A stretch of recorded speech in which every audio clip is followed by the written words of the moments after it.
पिछले 30 वर्ष में बिहार में जितने लोग सांसद विधायक बने हैं वो किसी भी दल से बने हो, सिर्फ 1250 परिवार के लोग ही, ये रिवीलिंग डेटा है, सिर्फ 1250 परिवार के लोग ही बिहार में सांसद विधायक पिछले 30 वर्ष में बने, दल कोई भी रहा हो।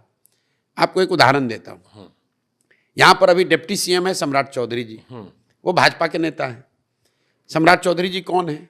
इनके पिताजी हैं शकुनी चौधरी। शकुनी चौधरी जी जब कांग्रेस का राज था तो उसमें विधायक और मंत्री थे। जब लालू जी का राज आया तो शकुनी चौधरी जी उसमें भी विधायक मंत्री बने।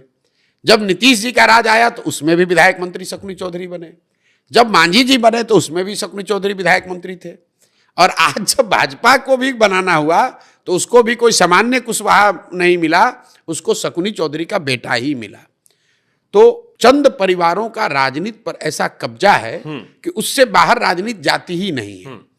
आपको लगता है कि हम कांग्रेस को हटाकर लालू को लाए, लालू को हटाकर नीतीश को लाए, लेकिन उनके मंत्रिमंडल में, उनके सरकार में, उनके विधायक दल में वही लोग हैं जो पिछले थे या उनके चट्टे बट्टे ही हैं, उनके परिवार वाले हैं। तो जनसुराज ने यह कहा कि नहीं, कम से कम 2/3 लोग ऐसे लोग चुनाव लड़ेंगे। 243 में 2/3 लोग ऐसे चुनाव लड़ेंगे जो जीवन में पहले कभी चुनाव नहीं लड़े हों, जो ज्यादातर लोग राजनीतिक पृष्ठभूमि के भी नहीं होंगे।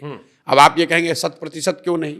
इस पर भी बड़ी लंबी चर्चा चली है कि भैया इन 1200 परिवार को तो आप बैन ही कर दो। हाँ, लोग ये कहते हैं जोश में आके, लेकिन जब सब बदल रहे तो ये भी बदल दो। लेकिन बहुत चर्चा के बाद लोगों ने कहा कि नहीं, इसको अगर संविधान में हम लोग लिख देंगे तो उन 1250 परिवारों के साथ ये गलती हो जाएगी, नाइंसाफी हो जाएगी। उसमें संभव है कि बहुत कुछ अच्छे लोग भी हों, ठीक बात। तो लेकिन 2/3 सीट अब निश्चित तौर पर उन लोगों को मिलेगा जो राजनीतिक तौर पर पहले चुनाव नहीं लड़ते रहे, नए चेहरे